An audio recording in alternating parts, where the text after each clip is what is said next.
Anasının qətlə yetirilməsinə şərait yaratmaqda ittiham olunan 17 yaşlı Kənanın cinayət işi üzrə məhkəmə prosesi başa çatıb. Telegrafın xəbərinə görə qətl hadisəsi 6 dekabr 2024-cü ildə Ağcabədi rayonunda baş verib. Rayon sakini 42 yaşlı Səmayənin meyidi yaşadığı evdə aşkarlanıb. İstintaq əməliyyat tədbirləri nəticəsində qətli törətməkdə şübhəli bilinən mərhumun kürəkəni, həmçinin dayısı oğlu Akif və oğlu Kənan saxlanılıblar.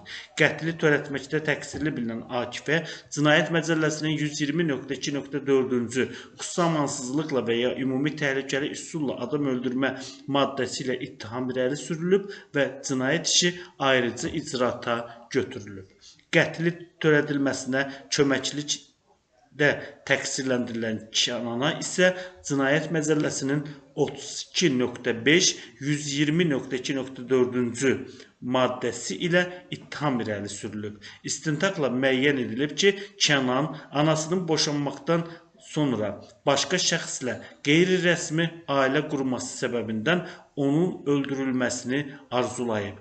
Cinayətin törədilməsini boynuna götürən Akifi əlverişli şərait yaradacağı halda məlumatlandırmağı boynuna götürüb. Hadisə baş verən gün Kənan evdə özündən və anasından başqa heç kimin olmaması barədə Akifə mesaj yazıb. Daha sonra Akifin tapşırığı ilə özü evdən çıxıb evə daxil olan Akif qaynanasının qaçmasının qarşısını almaq məqsədi ilə giriş qapısını bayırdan kilitləyib, bıçaqla qadının boynunun damarlarını kəsib, yaralı kəskin qan itirmədən hadisə yerində ölüb. Məhkəmədə Kənan elan olunmuş ittiham üzrə özünü təqsirli bilməyib, ifadə verməkdən imtina edib. Bu səbəbdən də onun ibtidai istintaqa verdiyi ifadəsi elan olunub. Kənan doğma anasının olan mərhum Səmayə ilə atasının boşanmasından danışıb. Anamla atam Vaqifin nikahından 4 övladı doğulub. 2 bacım, 1 qardaşım var. Bacılarım məndən böyük, qardaşım isə kiçikdir. Hazırda 12 yaşı var. 4 il əvvəl qədər atam, anam, bacılarım və qardaşımla birlikdə yaşamışıq. Sonradan atamla anam ailədaxili münaqişələr səbəbindən bir-birindən ayrıldı. Anam bacılarımla kiçik qardaşımı da götürərək özünə ata evinə köçdü. Babam və nənəmlə birgə yaşamağa başladı. Mən isə atamla qaldım. Anam bir müddət sonra həmin həyətdə ayrıca fərdi ev tikdirib oraya köçdü.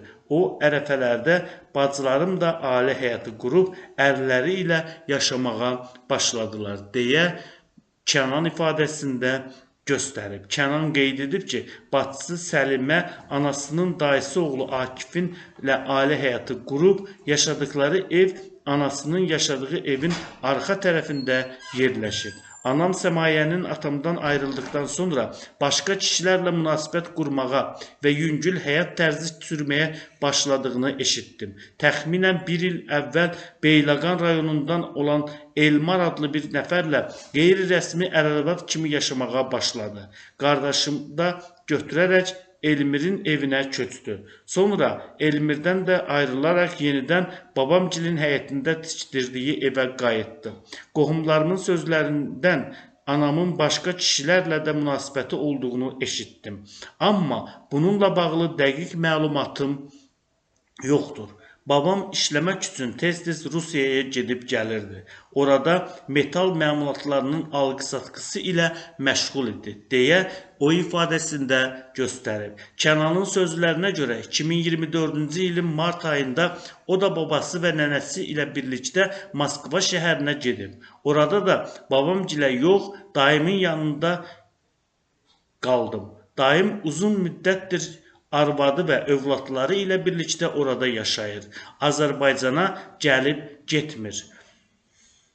Anamın dayısı oğlu, bacımın əri Akif də işləmək üçün Rusiyaya gedib gəlir. Mən Moskva şəhərində getməzdən bir müddət əvvəl Akiflə də həmin şəhərə getdim. Moskva şəhərində yaşadığım təxminən 8 ay ərzində Akif mənə anamın yolunun azdığını, əxlaqsızlıq etdiyini, ailələrimizin namusunu ləkələdiyini, onu öldürmək lazım olduğunu bildirdi.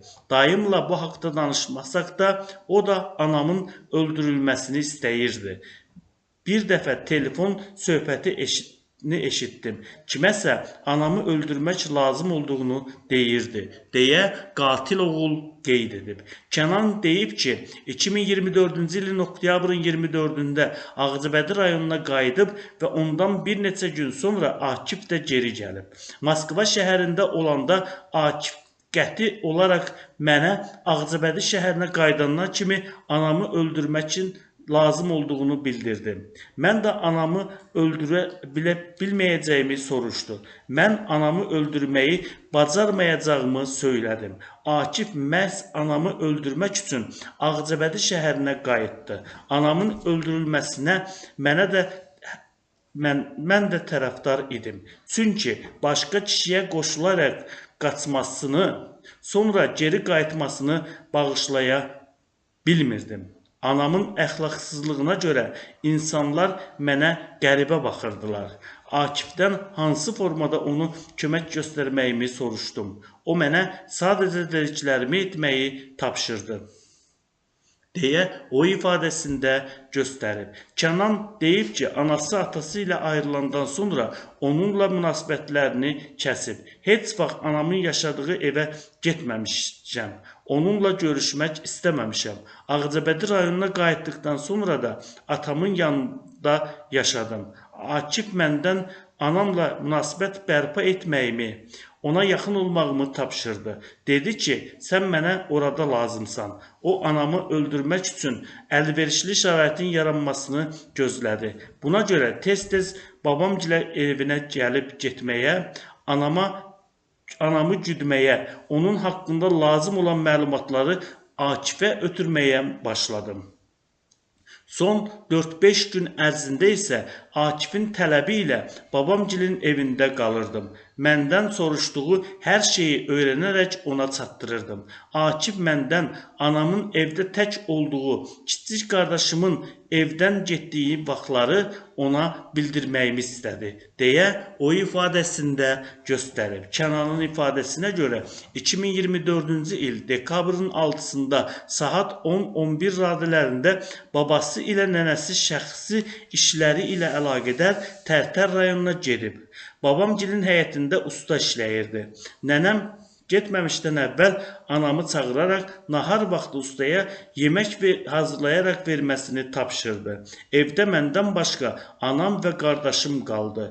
Usta da həyətdə işləyirdi. Nahar vaxtı saat 13 radələrində usta evə gəldi. Hamımız yemək yedik. Sonra usta həyətdə işləməyə davam etdi. Qardaşım isə özünə gödəkçə almaq üçün mağazaya getdi. Həmin gün nənəm qardaşımla mənim hər birimizə 10 manat vermişdi. Anamı öldürmək üçün əlverişli şərait yarandı. WhatsAppda Akifə mesaj yazıb bu barədə məlumat verdim, deyə təqsirləndirilən şəxs qeyd edib. Kənan deyib ki, saat 16 radəndə usta işlərini başa çatdıraraq gedib. Usta gedərkən mənə səslədi. Pəncərədən onunla danışdım. O mənə anamın evində soyuducunun rezinin xarab olduğunu, düzəltməyə ehtiyac olub-olmadığını soruşmağa mı istədi. Yalandan pəncərədən qapısından çəkildim. Bir neçə saniyə sonra geri qayıdıb yox cavabını verdim. Usta getdikdən sonra Akifə artıq evdə heç kimin olmadığını yazdım. Cavabında onun həyatı güddüyünü və ustanın getdiyini gördüyünü başa düşdüm. Akif qardaşımı yolda görərək özünün maşınına mindirib. Maşını evin yaxınlığında Şadlıq sarayının həyətində saxlayıb. Qardaşıma maşında gözləməyi tapşırıb. Sonra özü yaşadığım evə gəlib, deyə Kənan ifadəsində qeyd edib. Kənanın sözlərinə görə Akif içəri girən kimi ondan evdən çıxmasını, qapını həyətdən açarla kilitləyərək uzaqlaşmasını istəyib. Bir neçə dəqiqə sonra Akif həyətə gəldi. Mən isə evin qapısını açaraq içəriyə daxil oldum. Anam qonaq otağında divanda uzanmışdı. Akif yenidən içəri girən kimi yenə məndən çölə çıxmağımı tələb etdi. Evdən çıxaraq qapını bayırdan kilitlədim, açarları ayaqqabılardan birinin içərisinə tullayaraq evdən uzaqlaşdım deyə təqsirləndirilən şəxs ifadəsinə belə yekun vurub. Lənkəran Ağır Cinayətlər Məhkəməsinin hökmü ilə Kənan Cinayət Məcəlləsinin 62-ci maddəsi tətbiq edilməklə 4 il müddətinə azadlıqdan məhrum edilib. Cəzasını ümumi rejimli tərbiyə müəssisəsində çəkməsi müəyyən edilib. 1995-ci il təvəllüdlü Akifin barəsində Cinayət Məcəlləsinin 120.2.4-cü maddəsi ilə olan cinayət işi üzrə araşdırma ayrıcı icraata verilib.